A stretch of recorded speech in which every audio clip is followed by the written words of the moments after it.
You're watching Leafs Morning Take with host Nick Alberga and former NHLer Jay Rosehill.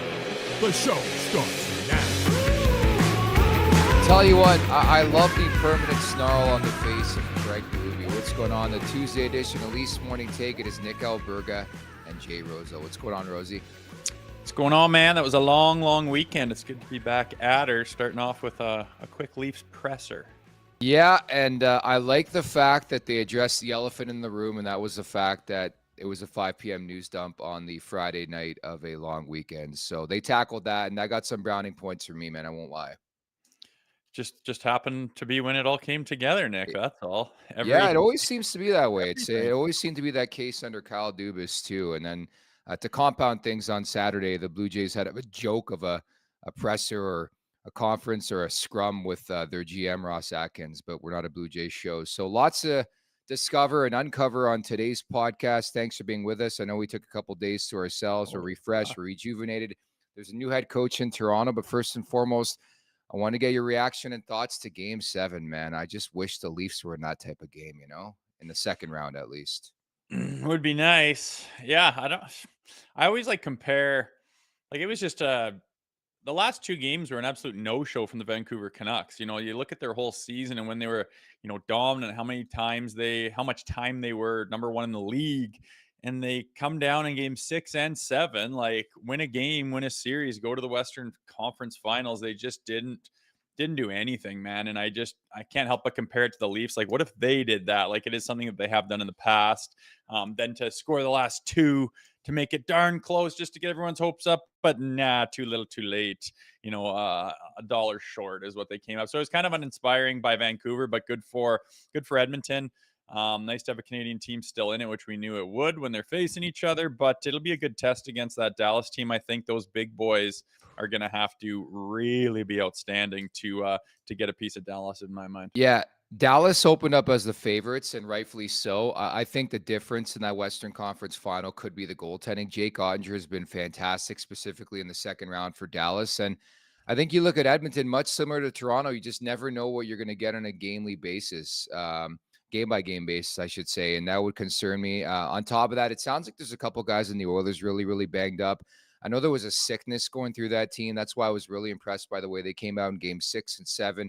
Then the Besser news, I know they say expect the unexpected, but honestly, just the weirdest stuff seems to happen at weird times and weird moments. The Besser news came out of nowhere.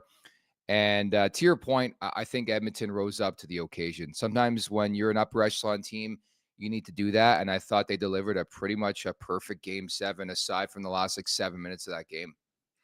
Yeah, you got to expect they're going to pour the gas to it at the end there. The Canucks will as well. So to come back, you'd like to not make it that close and scary, but you got to expect when a team like that, good teams, seasons on the line, they're going to pour it to you. But yeah, they came out strong. I mean, just again, nothing from the Canucks at all. What were the shots there after the first period? Something pathetic. They just didn't have it at all. And I don't know. You come back to those guys that win and what they do and what it takes to win those big games and to win a series. And it's a certain guys that are cut from a certain kind of cloth, and didn't look like Vancouver had much of that last night. And for that reason, they are donezo in the playoffs. They are, and so are the Carolina Hurricanes. I still have a sickening feel in my stomach watching the same old same from Frederik Andersen in game 6, where it's Carolina looks comfortable. Then all of a sudden, Andersen can't make a save. He's got diarrhea. And next thing you know, the Rangers are off to the conference final. It's I've been saying this for years. Carolina's not a legitimate team until they get a goaltender who can make a save in a meaningful moment. He's allergic to the crease in the playoffs. I think the fact that he played was great to begin with, but I just can't trust that guy when it matters, man. We saw it in this market too. I know you look at Skinner as well. It's good for him to come back there with Edmonton and get those last 2 wins. I was a little bit yeesh when they went back to him. He has a tendency to, let in a few softies here and there, and it's just not good enough in the playoffs. You can't have a guy whose identity is being streaky or, being collapsing under a big moment at big times when the light's shining on you. So that is huge. I think that was Anderson's, heel for a while as far as, that consistency. Can you make the big save? As great of a goalie as he is, But yeah, that is huge in the playoffs. You need a guy that's going to make that big save, and the guys that do end up being the ones that are, the legends and hold the Conn Smythes and get to the Hall of Fame and win the cups. Man, it's a big deal, and it's very razor thin, those margins between a great goalie and a very good goalie. It's just those couple of saves at the timely moments that are going to make you feel that difference. Down to 4 in the Stanley Cup playoffs. For what it's worth, I have Dallas advancing and I have the Florida Panthers advancing. Do you have any picks here for the conference finals? I think the edge is going to be on Dallas. Like I said, I think those big Yeah. boys are going to have to go absolutely crazy, and Skinner's going to have to stand on his head to get past the Stars. But in the East, I don't know. I can't wait for that series, man. Those teams are both wagons. They're both playoff caliber style DNA type of teams, and it's going to be a big one. So my eyes are definitely on the East, and I can't say who's going to come out yet. I won't lie. For the first time in a while, I haven't been able to watch the playoffs like I want to, just because I've been so disappointed by the way another season ended for the Maple Leafs, where it's like you stack them up against some of these teams and you're like, man, they'd give them a good run. But for some reason, they just can't push through. But they got a new head coach, and that's what we're here to do, is talk about him coming up on today's podcast at the Leafs Nation 401 on YouTube. If you're watching right now, hit that subscribe button. Hit that like button, Leafs Morning Take, wherever you find your podcast. Make sure to leave us a 5-star review. That would help us greatly. And don't forget to visit theleafsnation.com. By the way, on social media, at the Golden Muzzy for me. If you want to find Rosie, always on fire on Twitter, at J_D_Rosehill. You're on Instagram, on fire there as well. And always worthy of a hot taker too, right? Especially as you get set for the offseason here for the Maple Leafs, right? Yeah, sometimes if I get fired up about something, although my mojo's gone down with the Leafs out, it was a disappointing, what has it been, 2 weeks now? Something like that. But Yeah. it's not seeing them in the second round. I'm encouraged by this news today. I think they're headed in the right direction, and I'm excited to get them in the second and third, and Lord willing, the finals as well, and see this team go deeper and have more of a prosperous season, especially in the postseason, man. It's time. Again, the worst part about it is that we have to wait 365 days to have the exact same conversations and figure out if this team is good enough to push through in the Cup playoffs. It's just the fact of the matter of being in this market. But again, there is optimism in the air with Craig Berube as the head coach, which again, honestly, I think we laid the groundwork for when we had him on our show back on January 4th. And then surprise, surprise, Jay Rosehill answers that question or asks that question. All of a sudden, Craig Berube is the 41st head coach in franchise history. The opening segment is brought to you by Greta Bar YYZ. For a good time, find Greta, 590 King Street West. Weekly specials, live sports, over 60-plus arcade games. Let the games begin. Go big. Go to Greta Bar YYZ. Your initial reaction seeing Craig Berube at the press conference today? Yeah, it's cool to see him with that logo and those colors behind him. I think after, as soon as we knew, well, after the season, I think the consensus was probably they were going to make a coaching change, and they did. And everything's just kind of followed suit from what the majority of Leafs Nation and what we've been talking about, what we've thought would happen. And I think they said, as they, they're going to leave no stone unturned. They're going to look all through the market of coaches and exercise all the options. But at the end of the day, even they said it all kept coming back to Craig Berube. I think a lot of us had that same mentality with it. He just seemed to check a lot of the boxes that were needed for people that follow this team and this group of players. An accountability factor needed to be there. A level of respect had to be there. And a history of being in the league at every different level, winning a Stanley Cup, knowing what that looks like, what that feels like is important. And after hearing him, they didn't give a whole lot away in that press conference, which I don't think you could expect. But it's a good feeling having him at the helm right now, and I think that it's something positive, and it makes you feel like they're headed in the right direction, doesn't it? It does. And the one thing you brought up I thought was fascinating last week, where he's a guy who commands respect, and it's not like he's going to have to go out there and get it. I thought from the onset of this press conference, even the way some of the media members addressed him and the way he sort of fired back and said, hey, can you repeat the question? Like, I think he knows he's very strategic, but I think he's also really, really direct. Like, if you read the tea leaves on some of the answers, like, he wasn't going above and beyond what he needs to do. I think the proof will be on the pudding as to how the team is put together, how they perform. But I think accountability is a big buzz phrase that I gathered from this entire 30-minute press conference or so. And right off the bat, the dude is intense. Like, he's very, very intense. And I think it's a bit different than Sheldon Keefe, taking nothing away from Keefe, but like, it's a new era of Maple Leafs hockey. Yeah, it is. And Chief doesn't he doesn't mince words. He's not complicated. He's not playing, he's not playing this role or trying to, manufacture something. He just is what he is. He's very cut and dry. He's very black Yeah. and white. And I think that a lot of people can appreciate that. There's no time or energy wasted on, sideline bullshit. It's just is what it is. You ask him a question, if he wants to give you the answer, he'll just give you the answer. And that's kind of it. There's no, well, maybe I'll say this and then they'll start to think that. And then when I come at it with this, it'll line up. Like, he's not playing games.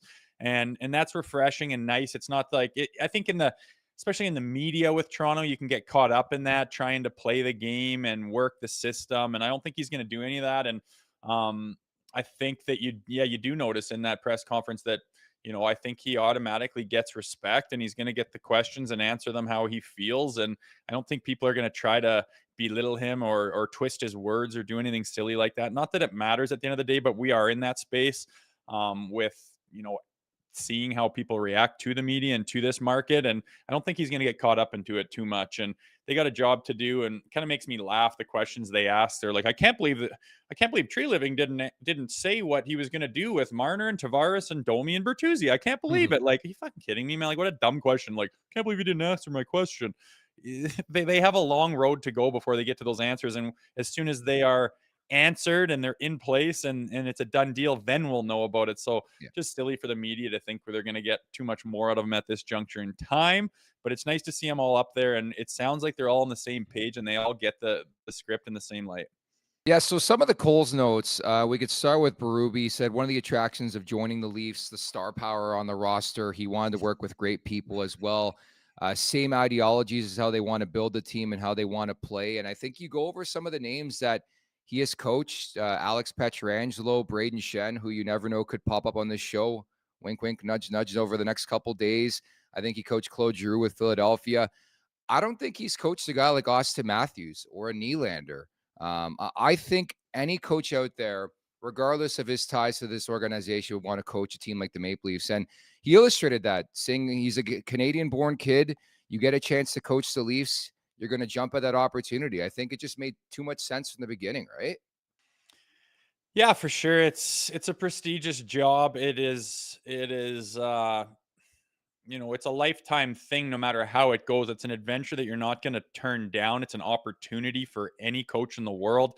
It's kind of like the Yankees, right? Like, whether they're doing well at the time or not, whether you love them or you hate them, they are what they are, and it's a big deal. So to get that opportunity, I believe he was waiting around to see if that happened. Sure. That's why I asked him point blank, like, do you want to coach the Leafs or what? And he didn't really hold back. He said, yeah, it'd be a phenomenal opportunity. And once he got offered it, he jumped on it. And, no one will blame him for that. I think many coaches, I don't think there's a coach that would be offered that position that would turn it down. Like, I just don't think there would be anyone that would turn that down. It's that big of a deal. And, there's a job ahead of him. There's a history of losing, which he didn't really want to talk about. Clearly, they all had respect for Sheldon Keefe and maybe Dubas to an extent as well. And they didn't want to throw shade at what it's been like down here. But it's kind of funny. One thing I took from it is how Berube said, I think you saw this year's playoffs, how they started to adopt a different mentality and more of a playoff style of playing, which is Brad. And then you look at, I kind of was wanting to see the old look over at Shanny. Like, what were you doing there for a while with your mentality? Like, I don't know. They built a team that they hoped was going to outscore the opposition 6-5, I guess. It certainly didn't work out. So it's nice to hear that it's almost like that's been unanimously addressed and understood, and they're on the way to paving that properly and fixing those problems, which I think is exciting for everyone in Leafs Nation. Yeah, I was sort of laughing at that too, that they're all aligned on ideology, but like, where was Shanahan for the last 8 years? Like, it never made sense how Shanahan played that rough-nosed tumble type game, and then all of a sudden we went, in the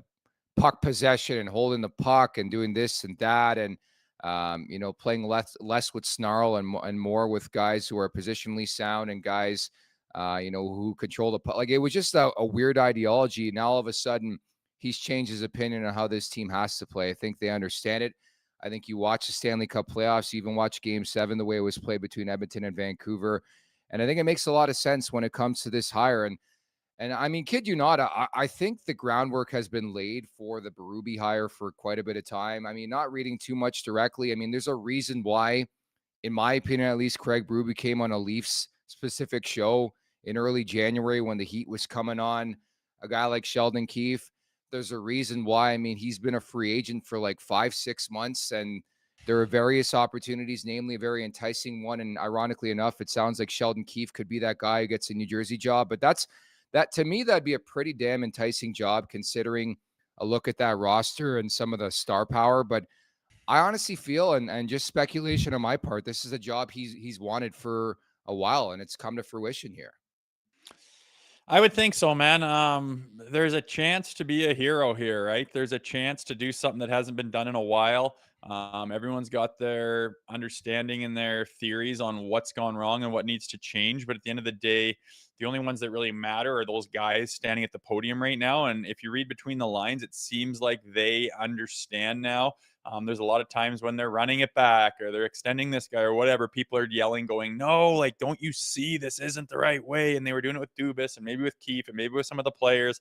But now it's kind of like, all right, we've ran it back. And now like the answer is clear. There's no real muddy waters here.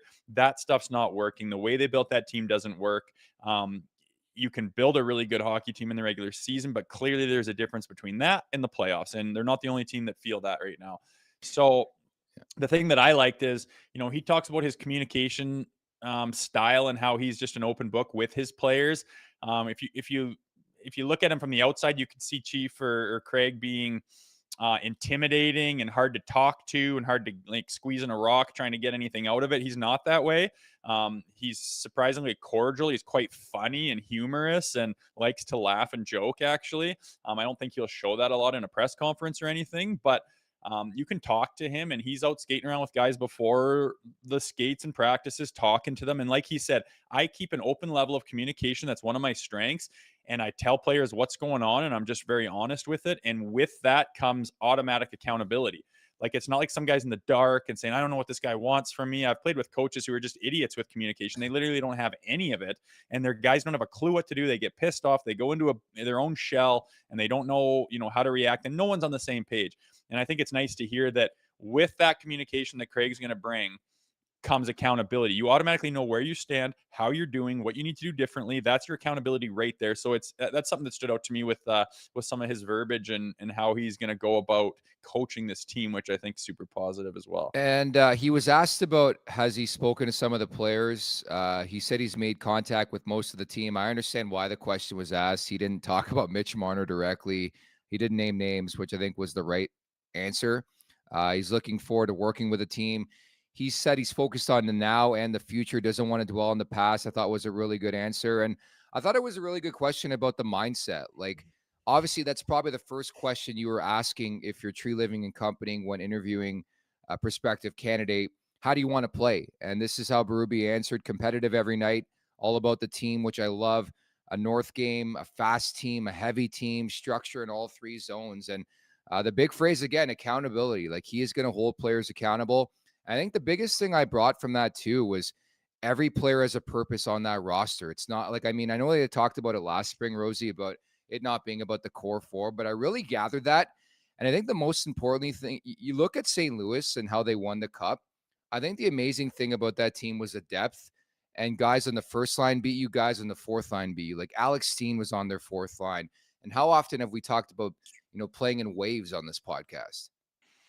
Yeah, for sure. And if I were to look at it, it would be like everyone has that shell, like call it the jersey, right? They're all playing for the team. We all have the same identity. We all have the same pull towards a goal, right? And we all do it the same way. We all lay ourselves on the line. We all give the same amount of effort, all those things. But then within yourselves, you have your own role. And a team isn't just, I think you almost learned with certain teams that we've seen, that you can't just have a whole bunch of the same player. It doesn't work. You have to have that depth, and that, the third line does this and the fourth line does this and this player does that. And this guy's more set for the PK. This guy's more of a peeper guy. This guy shuts down. This guy moves the puck.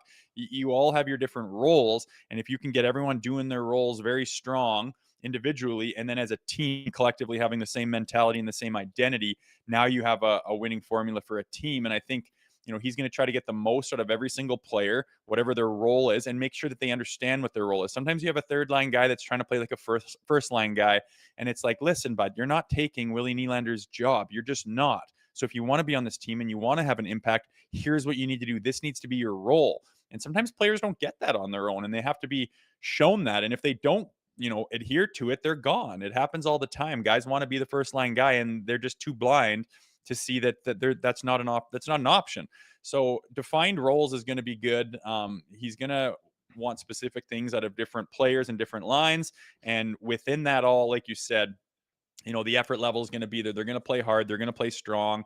Can't remember what his word was. They're going to play heavy, I think he said. Yeah. And that's not running guys through the board and scrapping and stuff like he said. That will probably come with time, and you play that. That's just a byproduct of it. But the mentality is just to go out there and play heavy, play hard. Effort's going to be 100%. And, I think with this group, you get that and everyone on board. That's kind of what they've been missing almost. So knowing what you know about Craig Berube, having played for him in Philadelphia, are there any players that stand out on the current roster, again, assuming there's going to be change at some point in time here in the offseason, that you think a guy like Craig Berube would favor or like? Like, even under Sheldon Keefe, Calle Yarncroke was a guy he was just enamored with. He was in love with, and I get that. Are there guys that stick out for you where you're like, yeah, that would make a lot of sense if Berube favored a guy like that? Just like, Domi stands out to me in the playoffs as playing the right way. He played with passion and conviction. Yeah. He was playing as hard as he could. He left it out there. It didn't matter if it was, putting up the points or running a guy through the wall or causing turnovers or getting in the extracurriculars or sticking up for a teammate, or like, he just played with passion. He played with heart. And I think Berube would respect that. Some of the D-men that came in this year, the way they played and kind of reinvented the blue line for the Leafs, I think he'd respect. And, I could see him getting the most out of like a Willie Nylander. And, those big star guys are their own entity. But I don't know. Honestly, it's not a surprise, but I just think the way that he's going to demand play, I don't think adheres very well to Mitch's style of game, to Marner's. It doesn't. No, it doesn't. And whether he stays here or not, I don't think anybody knows. I think they'll try to move him, and if they can't, maybe he'll still be here. But if he's going to have any success anywhere, especially under Craig Berube, he's probably going to have to change his mentality about the game. My way or the highway. That's a lot of what I gathered from the first couple of words of Craig Berube as the head coach. Again, if you're just tuning in at the Leafs Nation 401, hit the subscribe button, hit that like button. Nick Alberga, Jay Rosehill, the Tuesday edition of Leafs Morning Take. Brad Treliving, again, I thought was very, very concise the way he addressed the media. He's a really good speaker. I mean, you're realizing more and more this is a no-nonsense guy. He's very well liked. He does his due diligence. I thought he brought something interesting to light that hasn't really been out there the last couple of days. Like, we all knew Chief was the front runner from day one, but he said he met or spoke to 9 different candidates about the job, but ultimately it came back to Berube, and Brendan Shanahan echoed those sentiments. So it's not like they didn't do their due diligence. And again, he even went as far to say perfect fit for the group was Craig Berube. Yeah. It took a while. We're like, what are they waiting for? Well, you don't just pull a trigger on something like that and rush it. There is no rush. Like you say, we got a long time until things matter again here. So, obviously you're not going to leave any stone unturned, but sometimes it could feel like you're going through the motions, thinking in the back of your head, I have a strong feeling I know who our guy is, but for the sake of doing it and just in case, and to make sure that no one could say you didn't exercise all options, you're going to go out there and test the waters and talk to people and see if anything, triggers something loose or changes your mind, or you find new information about someone or something. Fine. But at the end of the day, it still landed on Chief. And I think it's because it was the right choice. I thought it was interesting too that they brought up sort of they got together first and foremost after making the move to move on from Sheldon Keefe. and put together a profile. And I thought that was another really good question as to what that profile looked like from Tree Living and Company. Importance of team, ability to connect with the players, presence, someone who can command respect, ability to teach. Like you look at a box of check boxes, if you will. I think it just hits Craig Berube. And we've been talking about this for months. I mean, we started this conversation in January, Rosie, where you look at a guy like Berube, just makes a lot of sense. Accountability is a big word. Character matters, leadership, team first concept, ability to connect with players, ability to hold people accountable. Like, this is pretty much what they've been in search of for the last couple of years, I think. Yeah, and playing with a little bit of balls, right? You Yeah. know, everyone seemed to say, they even said in the press conference, it's a phrase, but they just said it. Like, everyone that's played for him said they would go through a wall for him. And I think when you look at, some of the non-shining moments of the Toronto Maple Leafs the last few years, it's been uninspiring hockey by guys that are just not willing to go through a wall for anything. And sometimes it takes inspiration to get there. Sometimes it takes remolding, um, you know, hammering down and chiseling your identity. And that stuff doesn't happen overnight. It doesn't happen all the time. But if you can get everyone buying into that, that's when the special teams happen. That's when things go really right. And I don't know, they don't want to talk about the past, and I don't necessarily either, but it feels like they've wasted a lot of time not Yeah. trying to get onto that page, trying to do something different. And it has not worked out. And now hopefully this is the right formula. Craig Berube is not magic. He's not going to just cast some spell and they're going to be this, world beating team, but the ingredients are there. The components are there. I do believe in Tree Living as well. I think he's going to do the right things to add to this roster to make it a more competitive playoff team. And then under the helm of Craig Berube, if these players do anything but reject it all, if they take any of it in and try to absorb it and become what he's trying to preach, I think the sky's the limit for this group. And it's going to be interesting to see what they do over the preseason or the off season, and then getting into preseason and regular season to see how it looks and takes form. Again, it won't happen overnight, but it's going to be pretty cool to see this team transform into what Tree Living and ultimately Berube's vision is for it. I don't want to lose sight of a couple things, though. Number one, I don't care who the head coach is. If you don't have a goalie you can stop the puck, then you're not going to win anything. And if you don't have a guy in Joseph Wall who can't stay healthy, I think you're in trouble. So I know he was asked about that question. It's not really a question for the coach specifically right now because there's one guy who's under contract. There's a guy in Samsonov you can't bring back.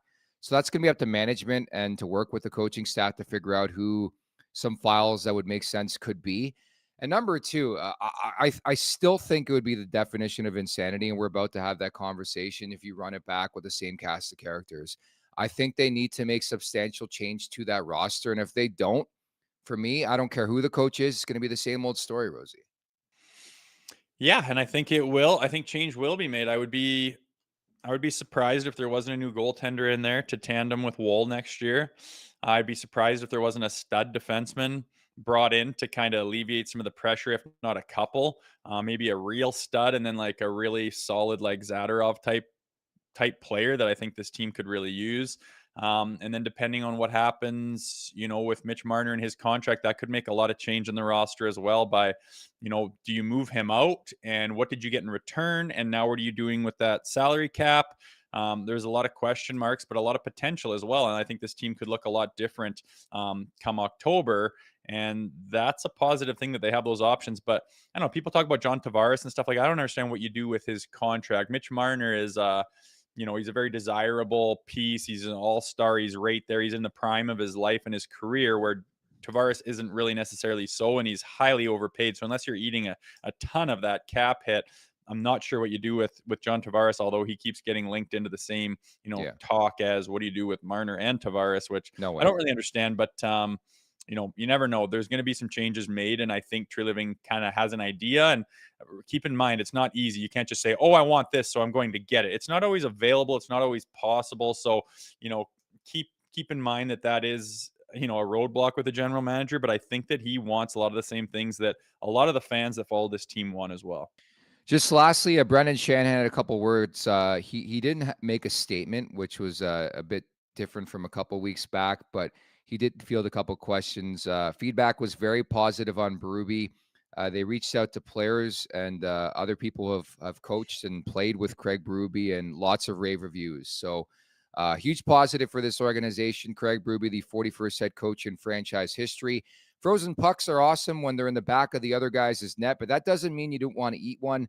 That's why Wendy's only ever uses fresh Canadian beef that's never seen the inside of a freezer in all of their burgers. Whether you order a Baconator, Dave's Single, or even a JBC, you only ever find real fresh beef that's real juicy and loaded with fresh toppings. So download the Wendy's app, check out the latest deals, and order a burger that's only job is being delicious. Now, further to your point, I think it's only natural you have the conversation of what if it was the head coach?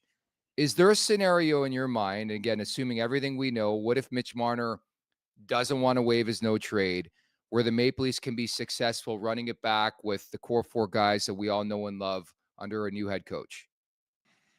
Yeah, I think so. You look at say Joseph Wall stays healthy and he plays as well as he did in times when he's shown. He looks like he's very solid. He's not shy of the moment. He doesn't collapse when pressure hits him. What if he, stays healthy and plays phenomenal? What if their back end, does what they were doing in the playoffs and just plays solid and is tough to play against?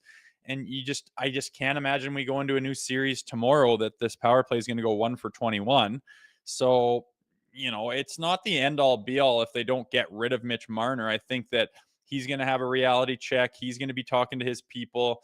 He'll have a relationship with Craig Berube if he stays around. And, you never know. He's still quite good at hockey. And if he changes his mentality and says, I need to play a different way to have success, what is that? Starts educating himself and going deep into it and looking at his video and saying, yeah, I start to see it, and changes his attitude.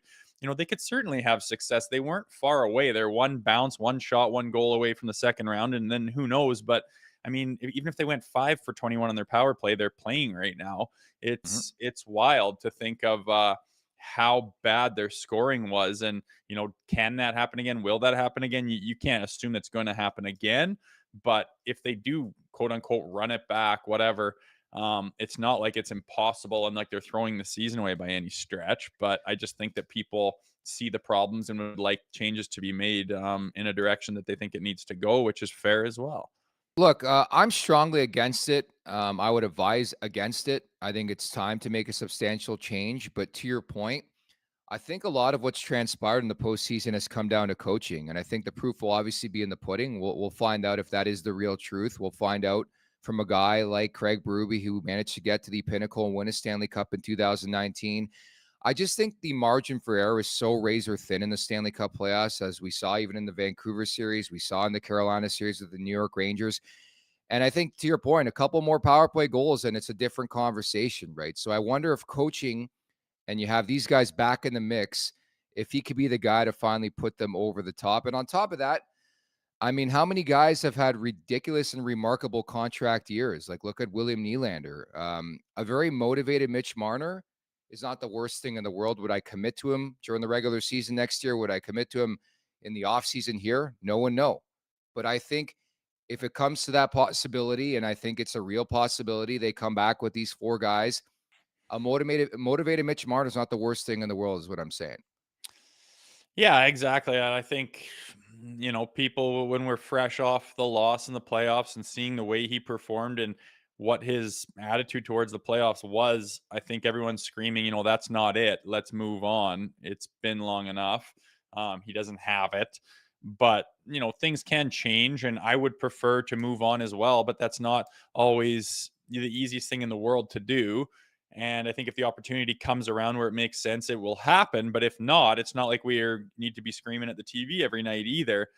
You never know what's going to go down. But I do like, how Berube said, I think if you watch the playoffs this year, you'll see some of the changes that they made to their identity. And I did see that. I agree with that. They were playing a style. They were like running the Bruins out of the building certain times. They were beating them at their own game. They were playing malicious and hard and tough and mean and fast. And they had a lot of good hockey going on.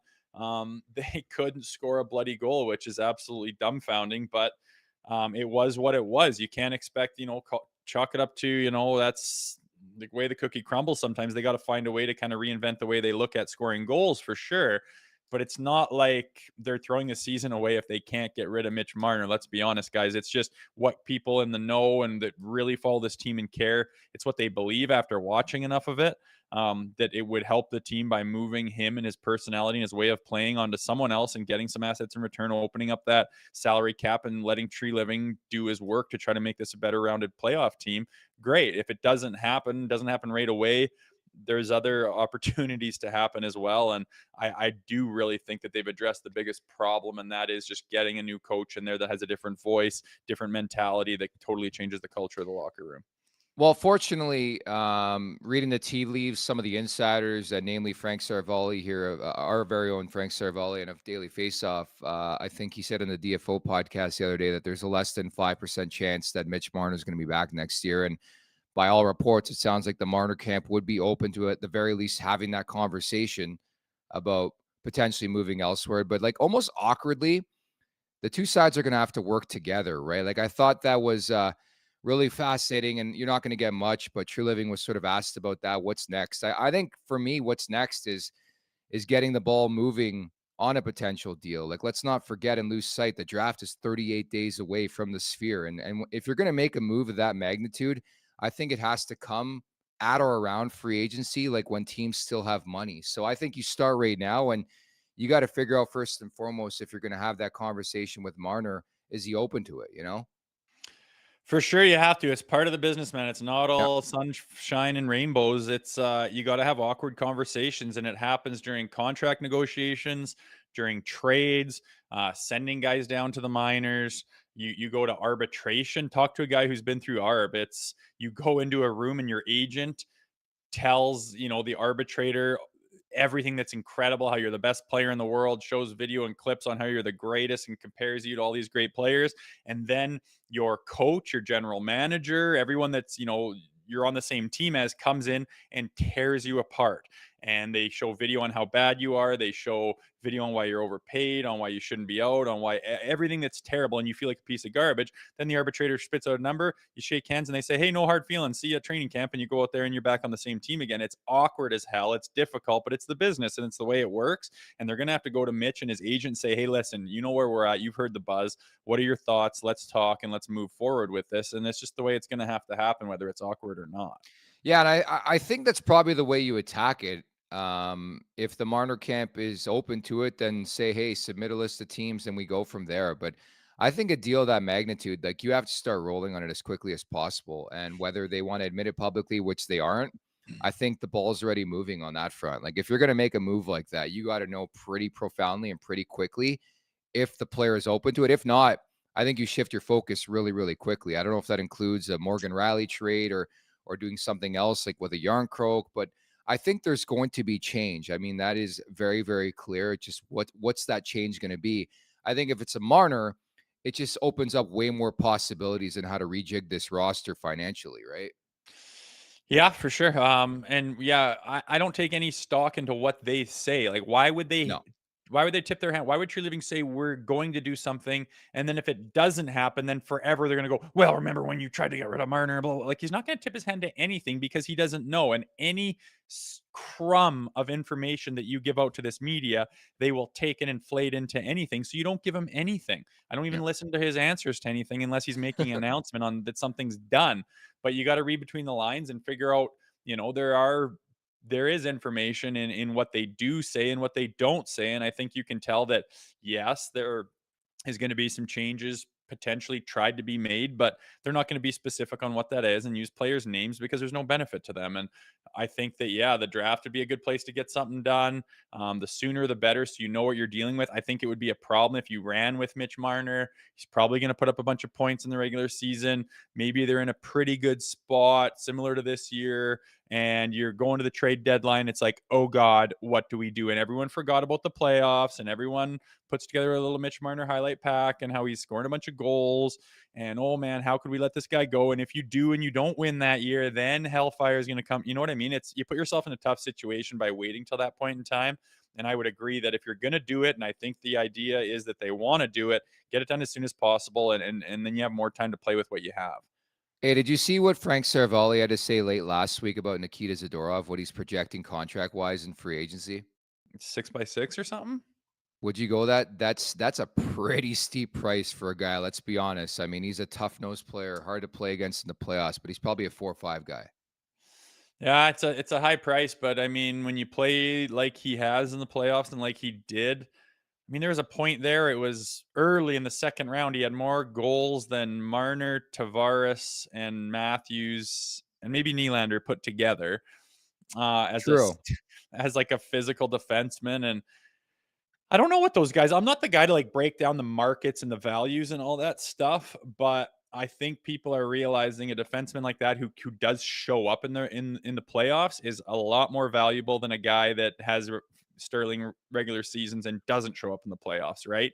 It's all about that end game, and I don't know if you would want to give that to him or not. I don't know what's out there. I haven't seen the depth of the blue line for this free agency, but he's showing. I mean, the fact that they're even throwing out that number shows how valuable he was to the Vancouver Canucks since he got traded there and made a huge impact. And everyone was salivating over having that guy on their roster because he is exactly that. He is a playoff performer, a guy that you can count on, that you love to have on your team. So that's valuable.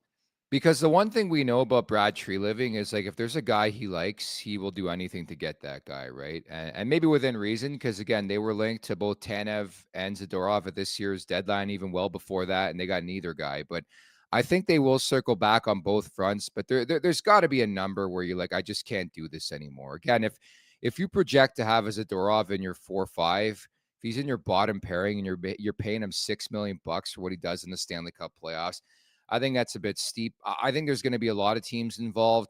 I think teams are going to try to bid up the Maple Leafs because they know this is the type of player that they're looking for, even if they're not actually interested. That's my fascination in general. They're looking to upgrade this blue line, but I think they're better served going the trade route than free agency because you tend to make massive mistakes on July 1st. I mean, history has repeated itself multiple times in this NHL world. Yeah, you get in those bidding wars and you get invested and you wrap your mind around getting a guy and then you just say, screw it, I just want him. I'll deal with it later. And you make mistakes. But I don't know where, like Zadorov, what do you think he is? A bottom guy, or do you think he's the 3 guy, or is he the I 4 think he's a guy? 4 to 6, man. I think he's a 4 to 6. And it's hard. How big is the sample size? He was decent. I know I talked to guys in Calgary who are like, he kind of boneheaded sometimes. Like he just does dumb stuff, and you can't understand why he's making the plays he is. And he's, fine. But again, you want that guy in the playoffs. That's where his value lies. But yeah, 6x6 might be a little bit much.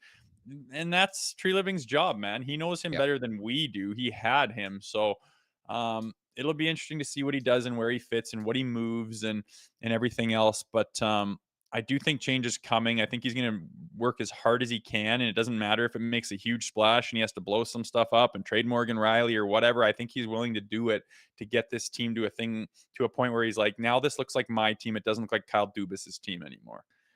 And I think to your point, like therein lies the problem. Again, not to get back to this annoying conversation about 4 guys making that much money, but let's say you want to pay Zadorov $6 million and you don't make that substantial trade we're referencing when it comes to Marner. Like that just eats even more away from your cap. I understand the salary cap's going up.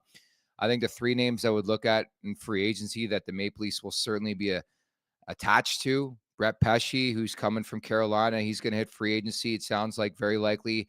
Brandon Montour, he's still playing for the Florida Panthers, can run a power play very, very effectively. Zadorov, Tanev, who's playing with Dallas. I mean, what's the theme with these guys? They're all still playing, right? So it tells you something. Yeah, they're valuable and they get it done at this time of year. So they're looking for those guys, no doubt. How it comes about, when it comes about is going to be interesting.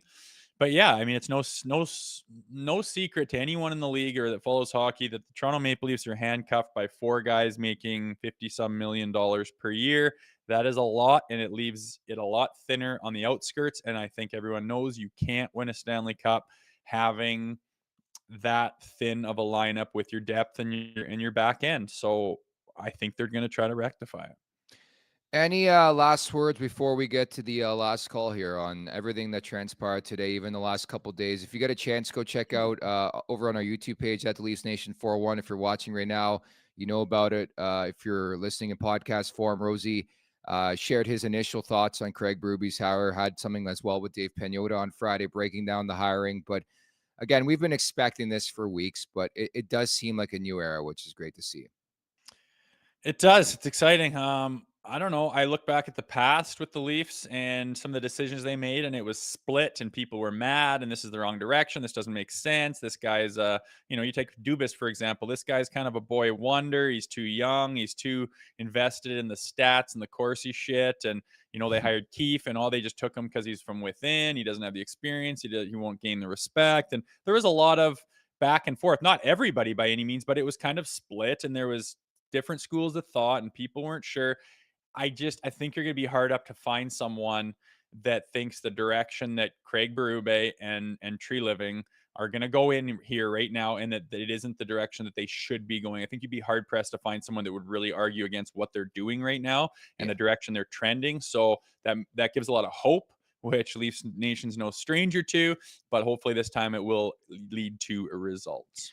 It really signifies change, too, where you look at this organization where they were even 2 years ago to where they're at now in terms of ideology, in terms of the way they want to play, where it was very puck possession heavy, and they were steadfast that this is going to work, this is going to work. Then naturally, you bring in Brad Tree Living. He likes to be harder. He's got that bite, and it just seems like a natural pairing to have a Brad Tree Living the way he wants to play and a Craig Berube. It just seems natural. I think that's why he said it's a perfect fit. So we'll see in the long run if it does come to reality for this Maple Leafs team, but there is renewed optimism considering what transpired 3 weeks ago. They lost in Game 7 to the Boston Bruins once again. It's time for the last call, brought to you by Bet365. Open an account with Bet365 today and bet on a huge range of markets. So whatever the sport, whatever the moment, it's never ordinary at Bet365. Weirdly enough, there's no Stanley Cup playoff hockey tonight. Game 1 of the Eastern Conference Final goes on Wednesday between the Florida Panthers and the New York Rangers on Broadway.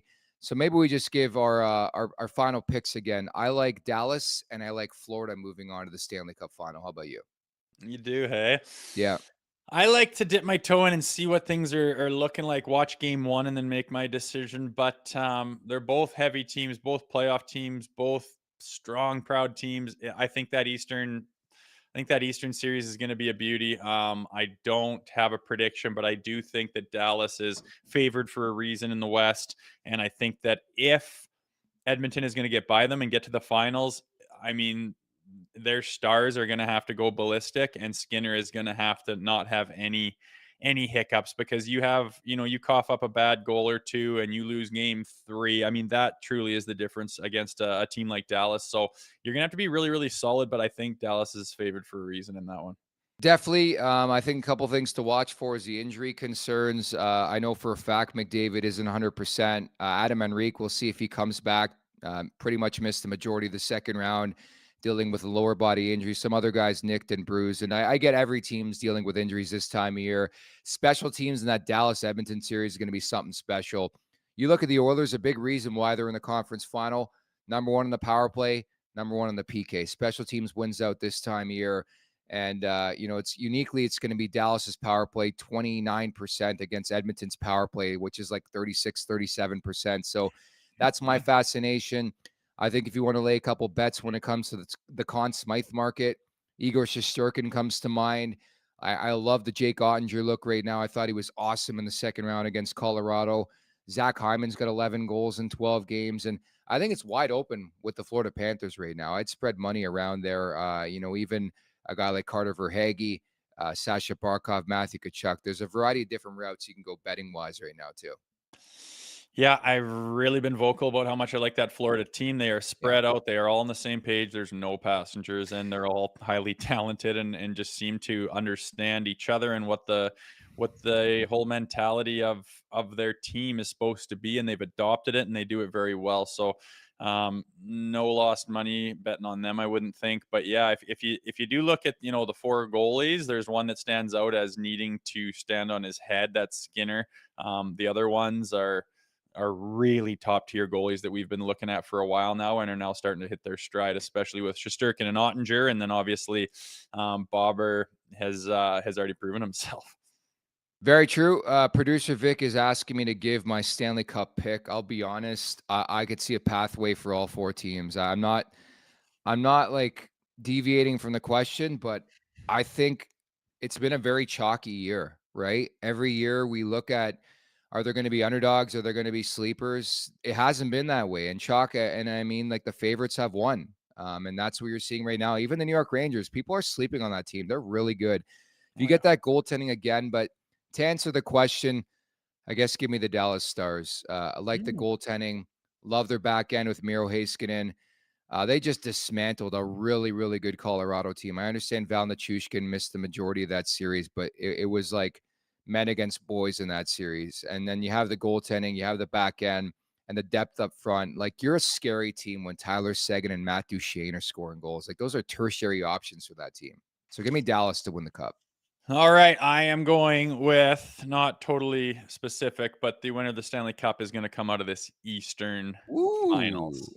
You like the team of destiny conversation with Florida, right? Coming back after last year? Maybe, but I also The Rangers are sick too, man. It's tough. Nothing could potentially stop the Rangers as well. I just think they're going to come out of that series unless they beat the shit out of each other and don't have anything less. That's my only fear. But I think the two best teams left right now are in the East.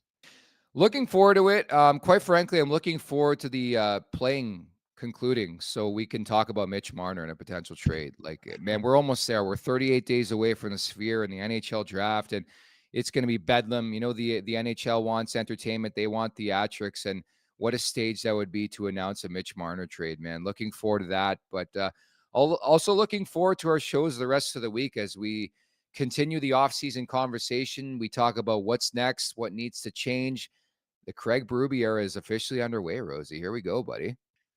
It is. It's happened. I'm kind of excited. Just checking my text. Nothing. Yeah. Okay. We got some guests coming on here this week, but that's kind of what we're going to be heavy in. We're going to be breaking it down. And yeah, every little move that this team's making, we're going to be there to break it down and talk about it. And I am excited that the Craig Berube era is underway. I'm glad that it's not the same old. I'm glad they're not running it back to an extent, good Lord, would that ever be banging your head against the wall? But it's exciting right now, and I think it's a good time, a positive move for this outfit. I have a trade to announce. You're gonna want to hear this, Gary. That'd be awesome. At the Sphere, awesome, man, and they pull like a big thing of Mitch Marner at the Sphere. They have like a 3D version of him weeping and packing his shit. Man, it would be so Toronto Marner gets traded and wins a cup the next year, but I don't want to go down that rabbit hole right now. Thank you to everybody in the chat. Appreciate it. At the Leafs Nation 401, hit that subscribe button. Hit that like button. Great job to producer Vic. Hope you had a fantastic weekend down in Montreal, Montreal. A little bachelor party, not his, but one of his buddies. Hope you had a good time there. And we'll be back on Wednesday to break things down. As mentioned, a couple big guests potentially down the road this week. So that's Jay Rosehill. I'm Nick Alberga. Talk tomorrow. Take care. Make sure to check out more of our content right here on the Leafs Nation YouTube page. We got long form interviews, we got clips, we got epic rants by Jay Rosehill. We simply have it all. And don't forget, you can find out much more at theleafsnation.com. Thanks so much for watching.